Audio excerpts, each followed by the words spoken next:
Bonjour à tous, nous sommes ravis de vous accueillir dans cette bulle de coq vert pour parler de prix interne du carbone.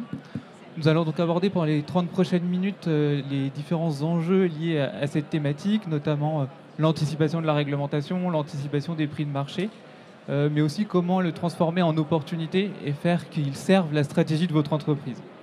On va essayer de garder 5 minutes à la fin pour prendre les questions et au cas où on n'y arrive pas, dans tous les cas, on restera sur le côté de la bulle pour vous répondre après. Je serai accompagné donc d'Anna pour animer cette bulle, qui est également analyste ESG à la direction financière de BPI France. Et sans plus tarder, je vais laisser la parole à nos experts pour qu'ils puissent se présenter rapidement avant qu'on rentre dans le vif du sujet. Catherine, je t'en prie. Merci, bonjour. Catherine Le Floch, je suis directrice conseil au sein du cabinet Goodwill Management, qui est un cabinet de conseil en soutenabilité. Bonjour à tous, Lotta Marchal, donc je représente Etifinance. Etifinance, c'est une agence de notation ESG et crédit européenne et nous avons aussi des activités de conseil aux investisseurs. Bonjour, Raphaël Rétier, je suis Product Manager chez Sweep. Sweep, c'est une plateforme de gestion de données, données extra-financières et aussi données carbone, qui sera le sujet d'aujourd'hui. Merci. Merci à tous d'être là. Donc on va pouvoir rentrer dans le vif du sujet et commencer par définir le concept. Peut-être que Raphaël, tu peux nous dire qu'est-ce qu'on entend par prix interne du carbone?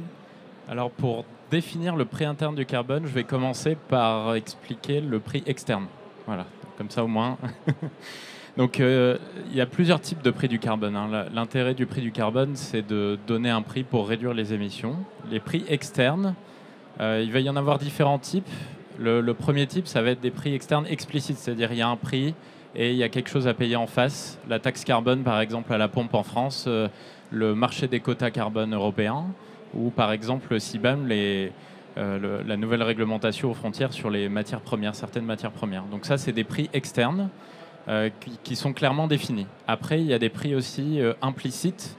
Par exemple, on ne peut pas construire un certain produit ou un certain service en dessous d'une certaine intensité carbone. Donc là, ça va être subi. Et enfin, le prix interne du carbone, ça va être celui que vous définissez en tant qu'entreprise en interne. Donc ça va être volontaire. Je vais juste prendre une petite analogie pour finir cette partie définition. Le prix externe explicite, ça va être un radar sur l'autoroute. Vous êtes sur l'autoroute, vous êtes à 140, vous faites flasher, vous payez. Si on peut expliquer le prix externe implicite, par exemple, ça va être le contrôle technique, c'est-à-dire votre voiture, on ne peut pas la conduire, ça passe pas le contrôle technique. Donc là, elle peut même pas aller sur l'autoroute, donc c'est bien en amont. Et le prix interne du carbone, ça va être un peu comme votre régulateur de vitesse. Vous pouvez le mettre à 110 ou à 129, mais en tout cas, vous décidez d'où vous le mettez, et ça va vous permettre d'anticiper le radar. Maintenant qu'on a un peu recontextualisé et redéfini le concept, est-ce que vous pourriez nous dire comment un prix interne du carbone peut permettre à une outil d'anticiper justement ces contraintes externes comme la réglementation et anticiper également l'évolution des prix de marché? Est-ce que Raphaël, Catherine, Je promis, je vous laisse la parole. Donc les réglementations, vous savez, il y en a de plus en plus. Une des réglementations que j'aimerais citer, c'est la CSRD, qui demande aux grandes entreprises d'être plus transparentes sur leurs risques et leurs impacts extra-financiers. Dans ces risques et impacts financiers, il y a le risque carbone, évidemment. Et donc, même si vous n'êtes pas assujetti à la CSRD, il y a un ruissellement des donneurs d'ordre qui vont demander plus d'informations, notamment pour calculer l'empreinte carbone. Si vous êtes fournisseur d'un grand groupe, vous devrez donner des données. Donc ça va aussi donner un prix du carbone en interne, ça va vous permettre d'anticiper ces réglementations-là. Merci, effectivement, je complète sur le fait qu'au-delà des clients qui peuvent inciter à cette démarche, il y a un certain nombre d'organismes, on va dire, qui vont jouer de la soft law pour solliciter les entreprises et les inviter à mettre en place un prix interne du carbone. La Banque mondiale, l'OCDE, les institutions financières vont recommander ces mises en place de prix internes de carbone. Et je ne parle pas là d'organismes qui ne s'adressent qu'aux grandes entreprises. On a par exemple Middle Next, qui pour les small and mid caps qui sont cotés, explicitement recommande également la mise en place d'un PIC, comme on dit, pour piloter les investissements et orienter les efforts de l'entreprise vers des démarches décarbonées. Donc, en ce sens, pour anticiper, pour un axe de résilience, la mise en place d'un prix interne de carbone est un outil très pratique. Merci. Au-delà des organismes et de la réglementation, on parle aussi beaucoup d'objectifs de décarbonation. Et donc, selon vous, est-ce que la mise en place d'un prix interne du carbone est nécessaire pour qu'une PME puisse atteindre ses objectifs de décarbonation ? Alors, je vais faire un petit pas en arrière et revenir sur les plans de transition, puisque finalement, quand on parle de décarbonation, on parle bien d'un plan de transition. Déjà, pour vous rappeler que dans un plan de transition, on a évidemment un objectif à long terme, moyen terme des décarbonations, mais ce qui va être surtout très important, c'est la stratégie qui va permettre d'atteindre ce cap. Nous, chez Etifinance, on est une agence de notation extra-financière, et donc lorsqu'on évalue un plan de transition, lorsqu'on donne une évaluation de ces plans de transition, on va regarder à la fois leur ambition et leur crédibilité. Et c'est justement sur ce volet de la crédibilité que le prix interne du carbone est extrêmement intéressant, parce que c'est vraiment un outil de pilotage pertinent pour démontrer la crédibilité, le sérieux et les engagements pris par l'entreprise. Et si je reviens sur le contexte général des plans de transition, c'est vraiment hyper important. Les investisseurs, c'est vraiment un enjeu qu'ils regardent de façon de plus en plus précise. Ça fait des années déjà que les investisseurs regardaient les profils généraux, finalement ESG des entreprises. Mais maintenant, on a un réel focus sur le climat. Si vous regardez le dernier label ISR, il y a vraiment une obligation pour les fonds labellisés ISR d'aller regarder les plans de transition. Et donc, dans ce contexte-là, le prix interne du carbone a vraiment un intérêt très fort pour démontrer du sérieux et de la maturité d'une entreprise pour aller finalement suivre l'exécution de sa stratégie. Oui, je peux compléter sur le fait que c'est un outil non seulement de communication externe aux tiers, donc investisseurs, c'est aussi un vrai outil de transformation effective en interne. Le fait de mettre en place un prix interne du carbone dont vous pouvez décider avec pragmatisme, l'ampleur, le périmètre d'application, le degré d'obligation finalement d'intégration dans vos process, ça peut se calibrer en fonction de vos ambitions. Mais la mise en place de ce dispositif permet effectivement de changer opérationnellement les prises de décision et d'enclencher une transformation effective. Je dirais de faire bénéficier de toute l'expérience et l'antériorité des directions financières et des contrôles de gestion dans le pilotage de la performance, non seulement la performance économique et financière comme ils l'ont toujours fait, mais d'utiliser ces qualités-là sur la performance extra-financière. Merci. Et justement, si on fait un focus peut-être un peu plus PME, ETI aussi, quels avantages, donc hors le côté réglementaire et taxes qu'on a pu aborder, quels avantages ce prix du carbone peut-il apporter à l'entreprise? Et selon l'objectif recherché, selon la stratégie voulue, quelle est la forme de prix interne qui serait la plus adaptée? Sachant qu'on entend parler de prix directeur, de taxe carbone interne, donc il y a une multitude aussi de prix internes du carbone qu'on peut mettre en place. Quelle serait la forme la plus adaptée selon la stratégie recherchée? Donc je vais pas encore rentrer dans le détail des différents prix, mais il y a une chose qui est super importante quand on parle de prix du carbone, c'est qu'il y a prix. Donc c'est vraiment l'intérêt, c'est de créer un signal prix en fait. Le signal prix dans l'entreprise, en interne, en termes de communication, en termes d'ambition, c'est de le mettre au même niveau que les finances, que les données comptables et financières. Donc il y a vraiment cet enjeu-là. Et je vais juste encore reprendre un exemple, c'est-à-dire que si vous regardez, par exemple, pour vous déplacer en vacances entre le train et l'avion, si vous regardez juste le prix tarifaire et pas forcément le prix du carbone, ça ne va pas forcément vous aider à prendre une bonne décision. En tout cas, ça va vous aider à prendre une décision. Là, c'est un élément supplémentaire pour prendre des décisions et on le met au même niveau que les éléments financiers. Effectivement, et ça, c'est simple. Contrairement à ce qu'on pourrait penser, la mise en place d'un prix interne du carbone est un dispositif qui est simple et très adapté pour les PME ETI. Parce qu'effectivement, il ne s'agit pas de raffiner, de faire des études hyper approfondies sur le niveau de prix dans l'absolu. D'une certaine façon, l'essentiel, ce sera le prix que vous aurez décidé qui va mettre en mouvement votre entreprise et servir votre stratégie. Que ce soit d'orienter au mieux vos investissements, que ce soit d'anticiper d'une certaine façon le coût de la trajectoire d'adaptation et de la retraduire dans votre équation financière, ou simplement de payer votre quote-part et de l'asseoir sur vos émissions effectives et votre quote-part aux émissions carbone. Et donc, quelle que soit votre stratégie, la mise en place de ce prix, comme je disais, va créer cette dynamique et de façon intégrée dans les processus habituels de prise de décision. Donc, ce n'est pas un truc à côté, ça évite aux équipes de devenir schizophrènes, ce qui, pour la santé mentale de tous, est recommandé. Et donc, c'est un outil extrêmement simple. Je complète juste sur le périmètre. Donc, en effet, c'est un outil très simple et on peut choisir le prix, déjà, et on peut choisir le périmètre. Donc vous avez, pour simplifier, les émissions, par exemple, les émissions directes, ça va être le scope 1, et les émissions indirectes, le scope 2 et 3, indirectes.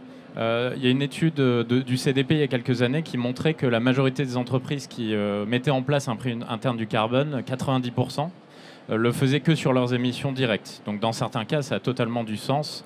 On reprend l'exemple, j'ai une flotte de véhicules que je détiens, forcément, si je l'électrifie, si je prends des véhicules moins carbonés, ça va se voir directement via le prix du carbone. Mais on sait, les émissions indirectes, c'est la majeure partie des émissions des entreprises, notamment les achats. Hein, c'est un grand sujet. Et nous, par exemple, chez Sweep, on accompagne la SNCF sur tous ses fournisseurs, des centaines de milliers de fournisseurs. Donc la SNCF, 80% de ses émissions, c'est les achats. Hein, donc c'est colossal. Et en fait, ils ont décidé d'utiliser le prix interne du carbone comme étant un critère de décision pour travailler avec leurs fournisseurs. Donc c'est 15% de la note, hein, c'est quand même non négligeable. Et donc c'est vraiment un outil qui, à la fois aux donneurs d'ordre, vont être utilisés, mais c'est encore plus puissant quand on l'anticipe en tant que fournisseur, par exemple, ou même en tant que propre entreprise avec ses fournisseurs. Donc c'est vraiment un effet que positif de l'utiliser dans ce cas-là. Et juste pour compléter cette question, j'aimerais en rajouter une petite. Justement, Catherine, tu citais la direction financière. Selon vous, donc, de qui doit venir déjà l'impulsion au sein d'une entreprise, selon d'ailleurs la taille de l'entreprise, et quelle direction doit s'emparer de ce sujet pour mener ces discussions? Alors, idéalement, toutes les directions doivent s'en emparer. Alors, pour que ça marche, ma conviction, c'est que ça marche beaucoup mieux quand la direction générale s'en empare. Évidemment, mais comme beaucoup de sujets, quand c'est impulsé par la direction générale, tout de suite, ça marche. Et ça ne peut pas être fait sans la direction financière. Et évidemment, sans la direction RSE, si on a une, qui pilote, mesure, évalue les émissions carbone et la trajectoire de décarbonation. Je souligne cependant qu'il n'est pas impossible de commencer dans une échelle moindre à sa mesure, dans sa direction, dans son usine, son périmètre. En tout cas, dans une logique de prix directeur fictif, d'intégrer et de se questionner, notamment au moment des prises de décision d'investissement, et de faire cette évaluation-là et de se dire est-ce que je prendrai effectivement la même décision et d'essayer de l'intégrer à son périmètre et d'aller vendre cette modalité de prise de décision dans les autres parties de l'entreprise. On est dans une dynamique dans laquelle les directions financières se saisissent de plus en plus des enjeux extra-financiers. Et comme tu le disais, Catherine, en fait, l'expertise, elle est déjà là. Et l'enjeu de toutes ces réglementations, CSRD, etc., c'est d'amener les données extra-financières au même niveau d'exigence, de transparence et de normalisation que les données financières. Et donc tout ce qu'on peut recevoir finalement de l'expertise financière pour manier cette data, une fois qu'on a réussi à la collecter, une fois qu'on a réussi à l'agréger, c'est hyper pertinent. Et donc pour revenir sur ta question, en effet, la direction financière, c'est absolument essentiel, mais finalement, ça va dans tellement de différentes directions, notamment les achats, etc., que c'est important que ça soit un projet collectif.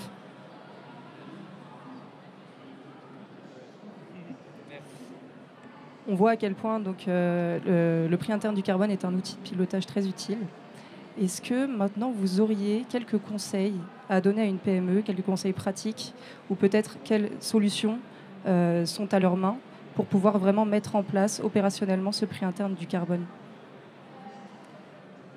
Je pense que ce qui revient, c'est commencer simple, parce que c'est un outil simple. Donc il ne faut pas over-engineer. Donc il faut se l'approprier comme on pense l'être utile. Ça va dépendre de votre secteur d'activité, de votre taille. Ça va dépendre de vos contraintes aussi réglementaires, évidemment. Donc commencez simple. Ça, c'est le premier conseil, je dirais. Le deuxième, ça va être aussi de commencer avec de la bonne donnée. Donc évidemment, je ne vais pas prêcher pour ma paroisse, mais voilà, gérer ces données de façon qualitative, ça va me permettre de prendre des meilleures décisions. Le risque carbone, c'est avant tout un problème de données, pour être sûr de comprendre qu'on calcule bien ce qu'on veut calculer et qu'on décide sur des données tangibles et qui font sens. Donc il y a aussi commencer par là.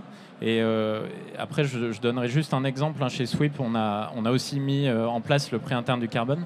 On n'a pas trop détaillé les différentes structures du prix interne du carbone. Il y a le prix directeur, comme on l'a souligné, qui permet de prendre des décisions, de dire tel projet va émettre tant, tel projet va émettre tant. Donc si on met un prix dessus, lequel va potentiellement nous rapporter ou nous desservir à moyen long terme. Donc il y a vraiment ce côté-là. Et après, il y a le côté taxe carbone. Donc c'est-à-dire, on émet en tant qu'entreprise, on émet du carbone, et on va juste mettre un prix en face et se dire qu'on va faire quelque chose avec. Ça crée un budget. Donc nous, par exemple, on le met au service de la transition pour investir dans des projets bas carbone. C'est une des manières de mettre... donc déjà, ça permet en interne de communiquer sur le vrai prix de ce qu'on fait, de ce qu'on émet. Donc ça met un chiffre en face. Et puis ça permet d'avoir un impact positif. Voilà, il faut... Le sujet, c'est le risque carbone, mais c'est aussi l'impact que ça peut avoir en tant qu'entreprise de financer des projets bas carbone qui peuvent être financés dans votre secteur d'activité, qui peuvent être financés dans un pays en voie de développement. Donc il y a vraiment tout un panel d'options qui sont complémentaires à la réduction de vos propres émissions, mais qui sont tout aussi importantes pour prendre des actions dans vos plans de transition. Peut-être un conseil, ça serait aussi de garder à l'esprit que cet outil peut être dynamique, c'est-à-dire qu'on peut commencer à une échelle moindre et ensuite de plus en plus élargir le scope et finalement apprendre en marchant presque pour le rendre de plus en plus pertinent pour l'entreprise. Et puis le sujet clé quand même dans tout ce qui est, dès qu'on parle d'extra-financier et de carbone surtout, c'est vraiment la transparence. Cet outil va permettre de rendre très transparent les décisions d'investissement. Pourquoi plutôt cet investissement plutôt qu'un autre? Et aussi de communiquer de façon transparente pour finalement rendre toujours son plan de transition de plus en plus crédible et pouvoir démontrer que cette ambition, elle est atteignable et qu'on s'est donné les moyens derrière avec les bons projets de décarbonation à financer, avec la bonne gouvernance, avec les bons incentives pour pouvoir se mettre en ordre de marche pour atteindre ces objectifs ambitieux de moyen et long terme. Merci. Donc oui, je vais répéter pragmatisme et progressivité dans la démarche, ce premier conseil. Donc préalable, avoir fait son bilan carbone, savoir de ce dont on parle, choisir un périmètre qui n'est pas forcément l'ensemble de l'entreprise pour démarrer, donc aller par étapes. Et puis voilà, être flexible, sans doute pas passer trop de temps à définir quel est le niveau de prix dans l'absolu, peut-être plus s'interroger sur le niveau de pression budgétaire finalement. C'est pas tant le niveau de prix de départ que quelle est la raréfaction qu'on veut imposer et les restrictions budgétaires que l'on met sur ce budget carbone qu'on alloue. C'est plus ça qui va mettre l'entreprise en dynamique. En deuxième point, je dirais jouer le jeu, soyez transparent, non seulement vis-à-vis de vos tiers, ça sera un vrai atout, mais également transparent et pédagogue en interne pour que l'entreprise comprenne ce qui est fait, pourquoi et quelle dynamique vous attendez de l'exercice. Et puis, alors j'aurais pris plus une suggestion qu'un conseil, c'est ne vous arrêtez pas sur l'élan, si vous êtes enthousiaste de la démarche, mais pourquoi pas aller plus loin et embarquer les autres externalités dans une démarche de triple comptabilité.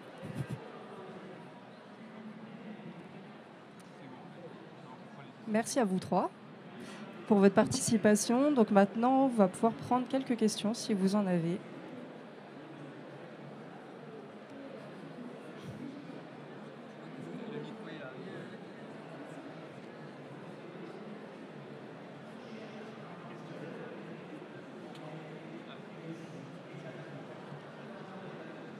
Donc oui, vous m'entendez? Oui, donc vous avez parlé à l'instant de bilan carbone. Vous confirmez que c'est la première étape, c'est la mesure de l'impact carbone. Et à partir de cette donnée, comment on se transforme ça en PIC? Qu'est-ce qu'on prend? Ratio chiffre d'affaires, ratio tonnes de matière, enfin, qu'est-ce qu'on peut utiliser pertinente comme donnée pour passer du bilan carbone au PIC? Alors, je commence, tu complètes. Oui, premier point, effectivement, faire son bilan carbone, c'est nécessaire pour savoir ce dont on parle, et presque plus que le chiffre dans l'absolu, c'est savoir qu'est-ce qui contribue aux émissions carbone de l'entreprise. Où sont les poches ou les excédents d'émissions carbone, que ce soit dans son périmètre direct ou indirect, comme on l'a évoqué, les différents scopes de l'entreprise. Donc c'est un préalable avant d'aller définir une trajectoire et des efforts et de vouloir répartir ces efforts dans les différents services. Ça, c'est le premier point. Et le deuxième point sur la modalité de définition du prix. Alors, bon, là, il y a tout un panel de solutions. Ce n'est pas tant le niveau absolu de départ que la trajectoire que vous voulez faire et l'effort d'investissement, l'effort de transformation qui est associé, qui va être déterminant pour fixer le prix. Oui, donc pour revenir sur le bilan carbone, en effet, c'est les ordres de grandeur, c'est super important pour savoir où vous avez envie, où vous avez besoin d'agir. Donc ça, c'est le premier point. Et après, ça va en fonction du résultat de ce bilan carbone, vous allez voir où il faut axer et où il faut réfléchir à introduire ce prix. Donc, tout à l'heure, on a parlé de prix, on a parlé de taxe. La taxe carbone, vous pouvez la définir. Donc, il y a le niveau absolu, il y a l'ambition à côté, mais finalement, ça peut être sur l'ensemble de vos émissions. Par exemple, chez Sweep, on a dit nos émissions directes, on les a placées à 100 € par tonne, ainsi que nos Scope 3 liés au déplacement professionnel. Puisque c'est, à ce jour, en étant une entreprise de logiciels, nos émissions les plus importantes. Donc, on met un prix assez élevé sur celle-là, et après, le reste, on le met à 10 € par tonne. Mais ensuite, ça ne va pas nous aider potentiellement à changer la gestion de nos déchets, etc. Ce n'est pas là où on va axer le besoin. Donc la taxe, c'est vraiment plus un signal prix pour dire on va mettre un budget en face et on va en faire quelque chose. Après, si le prix du carbone, c'est réellement un prix directeur qui va vous permettre de prendre des décisions, là, ça va dépendre. Est-ce que c'est sur ma flotte de véhicules? Est-ce que c'est sur ma consommation d'énergie? Est-ce que c'est sur des futurs projets que je vais mettre en place? Est-ce que, par exemple, ça va être sur mes produits que j'achète ou que je vends? Donc là, peut-être petite discrétion sur les produits. Hein. C'est lié aux fournisseurs, évidemment. Donc là, on descend encore à la maille en dessous. Donc quand on fait un bilan carbone, par exemple, sur les achats, on va essayer de voir quel type de services et de produits on achète. Après, on va essayer de savoir auprès de quel fournisseur on l'achète. Donc on va commencer très générique et puis on va commencer à se dire bon bah est-ce que ce fournisseur-là il me vend le même produit qu'un autre fournisseur? Est-ce qu'il y a une différence carbone? Et donc là on va commencer à aller à cette maille-là. Et après même au niveau d'un produit, si vraiment vous êtes très dépendant de produits ou si vous vendez des produits, vous allez pouvoir faire ce qu'on appelle les PCF, les Product Carbon Footprint. Donc aller non pas au bilan carbone de l'entreprise mais au bilan carbone d'un produit.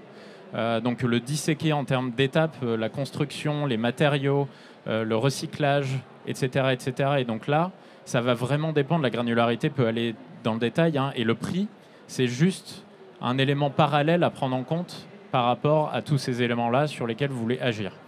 Donc je rejoins complètement ce qu'on a déjà dit, c'est que il n'y aura pas forcément de bonne ou de mauvaise méthode. L'intérêt, c'est de commencer là où c'est le plus pertinent dans vos activités.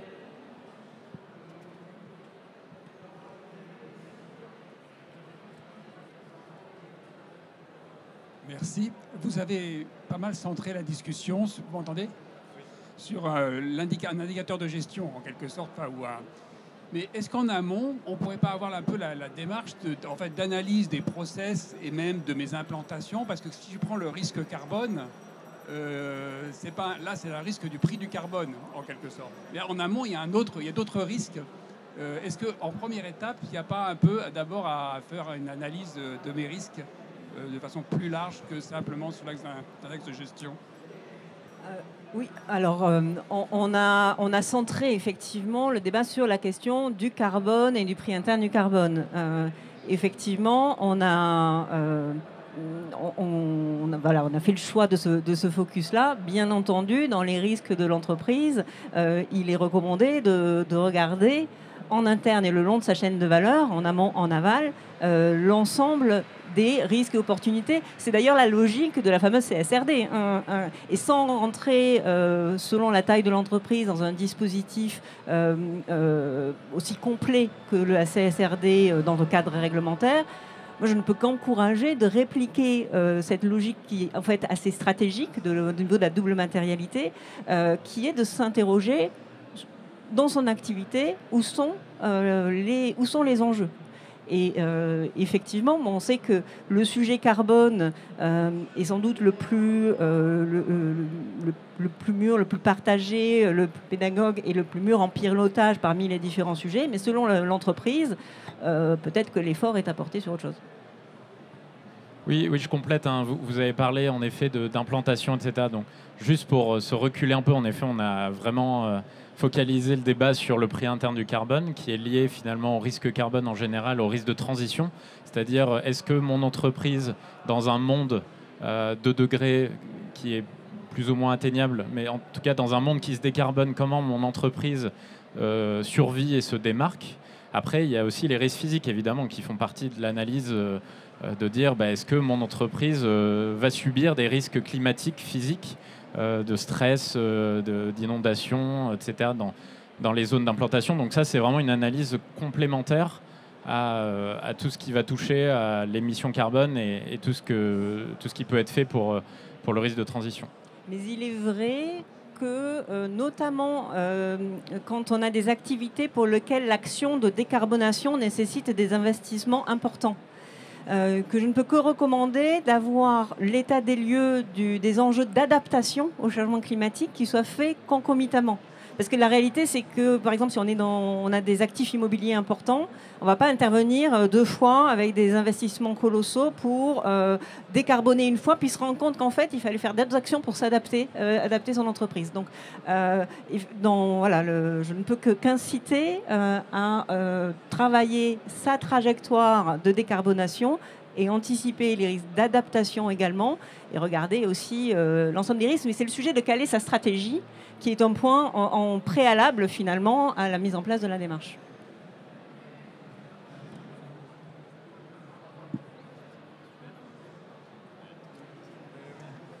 Merci. Vous m'entendez bien ? Vous avez parlé donc de fixer le prix de la tonne carbone. Et concrètement, après, qu'est-ce qu'on fait ? C'est-à-dire qu'on va viser nos scopes les plus significatifs. Et après, quelle action on peut mettre en place concrètement ? Et si vous avez des exemples à donner, vous avez parlé de compensation tout à l'heure. Voilà, si vous pouvez un peu développer là-dessus. Alors, je vais faire un exemple du vécu d'une entreprise qui était d'ailleurs déjà dans une démarche de compensation volontaire, donc qui avait le mérite finalement de donner un prix externe au carbone émis. Donc, quelque part, c'était déjà intégré dans la finance de l'entreprise. Très bien. Pour autant, tant qu'il n'y a pas eu une cascade de ce prix-là, de ce budget-là, qui existait dans l'entreprise, mais qui était un joli budget à part dans la direction RSE. Bon, très bien.